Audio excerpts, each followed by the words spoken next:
서울에 문을 연 유엔 북한 인권사무소 때문에 강하게 반발하던 북한이 이희호 여사 방북에 대해 얘기해보자는 제안에 갑자기 답을 해왔습니다. 이에 따라 남북은 오는 30일에 만나게 됐는데요. 한쪽에서는 인권사무소 문제를 두고 무력 도발 위협까지 하는 북한이, 다른 한쪽에서는 화해 손짓을 하는 의도가 무엇인지 알아보겠습니다. 오늘 스튜디오에 황재옥 평화협력원 부원장 나오셨습니다. 안녕하세요. 네, 안녕하세요. 북한이 최근 유엔 인권사무소 문제를 두고 강하게 반발을 해왔었거든요. 네. 예, 근데 이번에 이 접촉에 대해서는 응했단 말이에요. 네. 그래서 어떤 좀 속내가 있다고 봐야 될까요? 네, 우리 정부 상대로는 막말하고 위협을 지금 아주 굉장히 강도 높게 해오고 있는데, 네. 김대중 정부 쪽 사람들에게는 이희호 여사 방북의 문제를 협의하자라고 요청이 왔습니다. 네. 이거는 6.15 세력과 그다음에 반 6.15 세력, 6.15 세력으로 남한 사회를 양분화시키려는 의도로 보이고, 남북한 간의 이 상황에서 북한이 어떤 주도권을 장악하겠다라고 생각되어집니다. 네, 지금 이번 이희호 여사 방북 실무를 논의하기로 한 게 30일인데요. 네. 아직 방북이 확정된 건 아니지 않습니까? 네, 방북이 확정된 건 아니고 또 그 어려운 절차들이 남아있고, 일단 사전 협의를 위해서 30일 날 개성에서 만나는 거는 확정되어 있습니다. 네. 남측에서는 김대중 평화센터 이사 중 한 분이신 전 김성재 문화관광부 장관께서 다른 4명과 참석하시고, 네. 북한 측에서는 조선아시아평화위원회 맹경일 위원장을 포함한 5명이 만나서 협의를 할 것으로 알고 있습니다. 양측에서 5명씩 나와서 총 네. 10명이 협의를 거치는 건가요? 네. 그럼 만나서 대화를 나누는 부분에서는 뭐 어떤 내용들이 오가는 겁니까? 네, 사실 지난해 말 네. 이희호 여사께서 방북을 하려다가 날씨 탓으로 네. 수년됐었어요. 네. 그 당시에 육로로 방북을 하고, 그다음에 김정은 제1위원장을 면담한다는 일정은 그때 이미 사전에 협의가 됐습니다. 네. 그래서 이번에는 주로 그 체류 기간이라든가 뭐 일정 같은 것을 협의하지 않을까라고 생각하고 있습니다. 네. 이건 좀 다른 질문일 수도 있는데, 네. 북한이 그 정부 쪽 인사들과는 만남을 안 갖는단 말이에요. 그 네네. 제안을 뭐 받아들이거나 이럴 분위기가 아닌데, 근데 지금 그 평화센터 쪽에 인사들이 가면 네. 좀 대화가 잘 되나요? 대우는 좀 어떤가요? 북한에서? 그러게요. 그 김대중 평화센터 하면은 김대중 대통령께서 네. 돌아가시기 전까지 이사장으로 계셨었고, 네. 그다음에 그것을 지금 이희호 여사께서 이사장으로 계신데, 네. 아마도 김대중 평화센터 사람들이라면 좀 잘해주지 않을까라고 생각을 하고는 있습니다. 네. 네, 그러면 좀 근데 북한의 태도가 좀 매번 좀 시시각각 변하지 않습니까? 네네. 이번에 만약에 이제 대화가 성사가 된다면 민간 차원이긴 하지만 남북 관계 개선에 좀 어떤 영향을 줄까요? 글쎄요, 지금 이제 굉장히 기대를 많이 하고, 저도 사실은 남북 관계에 훈풍이기를 바라고 있습니다. 네. 그렇지만 실제적으로 지금 현재 남북 관계가 워낙 현 정부 들어서서 악화 일로를 가고 있고, 네. 최근에 들어서는 더욱 심해졌거든요. 네. 상태가 안 좋기 때문에 그렇죠. 과연 이희호 여사의 방북이 훈풍 역할을 할 수 있지는 저도 의문을 갖지 않을 수 없습니다. 네. 그리고 사실 실제 현안에 대해서 우리가 생각을 해볼 때 네. 방북에 지금 현재 한국민이 4명이나 억류되어 있잖아요. 네. 그래서 어떤 석방 교섭을 할 수 있는 그런 역할을 또 이희호 여사께서 할 수 있지 않을까. 어떤 상징적인 의미라든가 네. 또 북측에서 굉장히 그 호감을 갖고 있는 인사기 때문에 굉장히 가능성은 높지만, 현재 남북 간의 상황으로 봐서 정부가 이희호 여사께 어떤 대북 메시지를 쥐어줄 것 같지는 않습니다. 네, 저는 네. 그렇게 생각해요. 네. 네. 근데 지금 어떤 부분을 논의할 거냐, 네네. 이런 부분에 대해서 좀 말씀을 하신 건데, 네. 이희호 여사 같은 경우에는 뭐 어린이 문제라든가 네. 아동 문제 같은 그런 인도적 지원 부분에 관심이 많으셨던 걸로 알고 네. 있어요. 그래서 그런 부분에 대한 논의가 좀 있을 것 같고, 네네. 예. 근데 지금 말씀하신 것처럼 그런 억류 문제 같은 다른 부분에 대해서도 얘기가 가능할 걸로 이제 말씀을 하셨는데, 또 다른 어떤 논제들이 있을 수 있을까요? 글쎄요, 이희호 여사의 방북은 항상 인도적 차원에서 네. 그 인도적 지원 물품을 가지고 기본적으로 방북을 했습니다. 네. 예, 그래서 지난해 말 그 날씨가 겨울이 아니었다면 이 녀석께서 그 북측 어린이들에게 줄 방한용 털모자를 네. 북한에 전달할 계획을 가지고 있었어요. 그렇기 때문에 만약에 이번에도 네.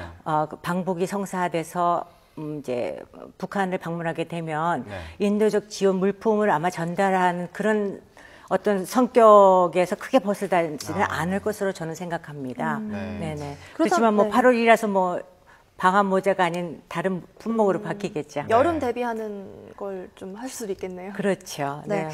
또 이제 좀 메르스 관련해서 저희 지금 남한이 좀 시끄럽지 않습니까? 네네. 그런데 광주 하계 유니버시아드 대회도 북한이 불참을 선언했다는 뭐 확실한 이유는 아니지만 메르스 때문도 있지 않을까라는 얘기도 나오고 있는데 네네. 북한에서 좀 남한에서 방문을 하는 것에 대해서 메르스 영향도 조금 성사가 될지 말지에 대한 뭐 영향을 줄까요?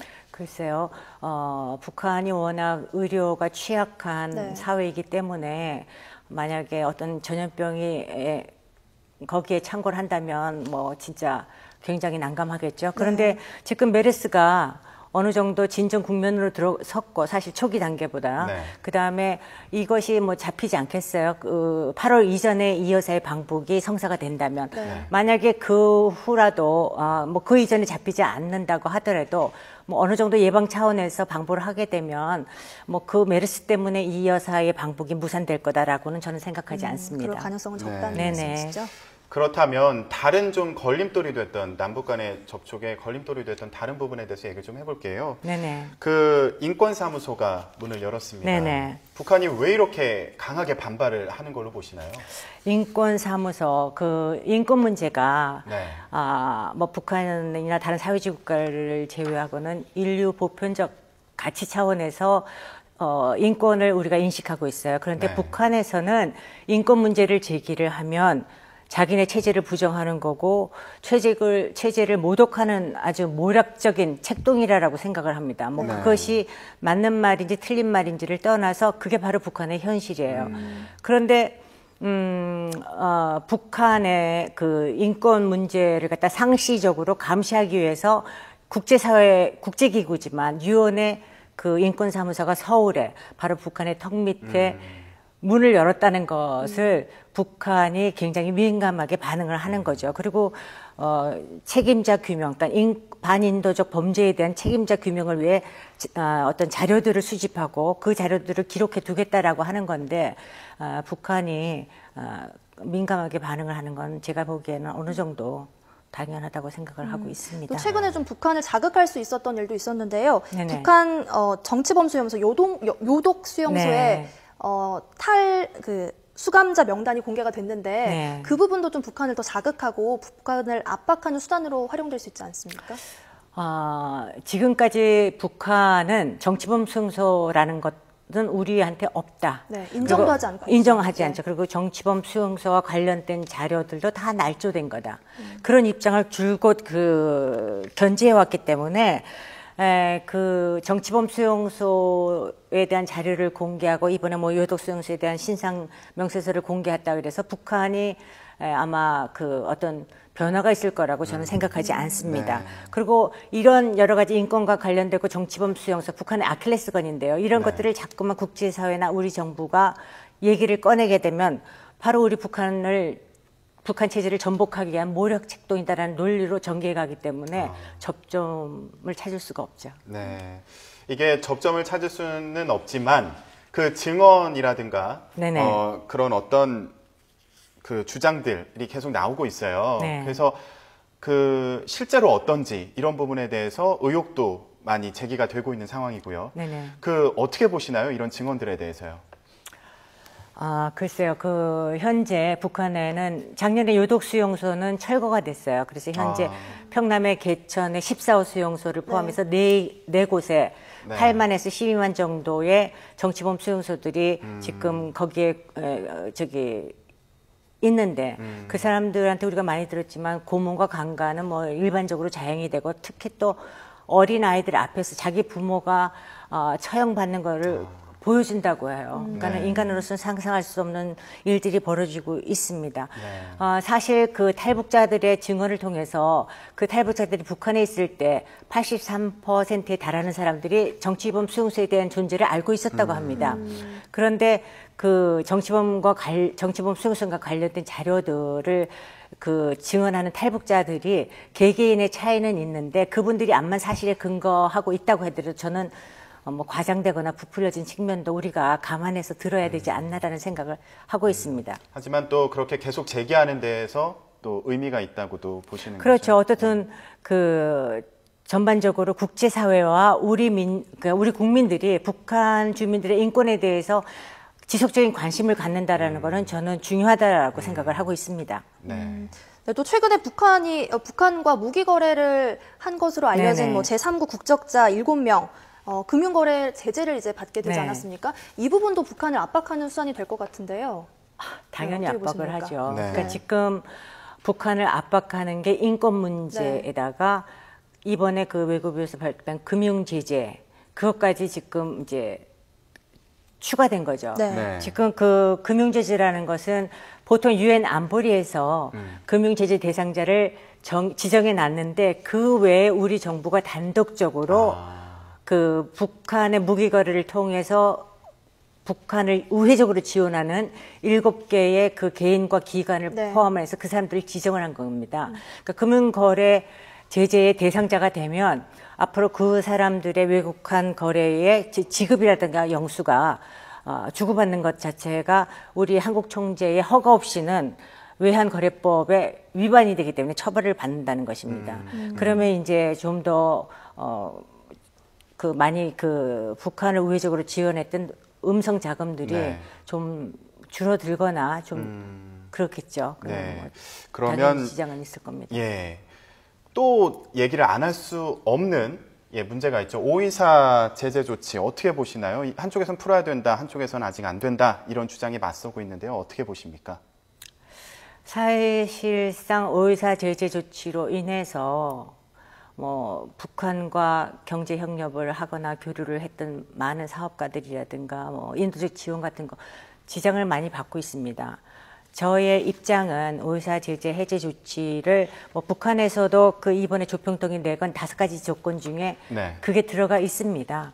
그것 자체가 뭐 자기네들한테 경제 발전을 하고 어떤 경제 위기를 돌파하는 데서 큰 비중을 차지하기 때문에 했는데 모든 대부분의 어떤 뭐 일반 사람들이라든가 또 뭐 북한을 연구하는 사람들 입장에서는 5.24 제재 해제는 좀 해도 되지 않겠는가라고 생각을 하고 있는데 사실은 지금 5.24 제재 해제 조치를 취하지 않은 상황에서 인권 압박이 가해지고 있고 인권사무소 개소와 더불어 그다음에 또 그 23일 날 금융 제재 조치까지 해서 지금 대북을 압박하는 그 메시지가 충분히 북한에게 전달이 되고 있어서 앞으로 남북 관계는 극히 더 경색이 되고 심화될 것으로 저는 예측하고 있습니다. 그러니까 5.24 제재 조치가 있고 또 이제 추가 제재 조치를 또 했고 그렇죠. 또 인권 문제까지 거론되고 있으니 네. 이런 부분을 좀 감안해야 된다는 말씀이신 그렇죠. 거군요. 예. 지금 상황에서는 남북이 접점을 찾을래야 찾을 수가 없는 상황으로 자꾸만 진행이 되고 있습니다. 네. 네, 안타깝습니다. 네, 알겠습니다. 오늘 말씀 여기까지 듣겠습니다. 감사합니다. 감사합니다.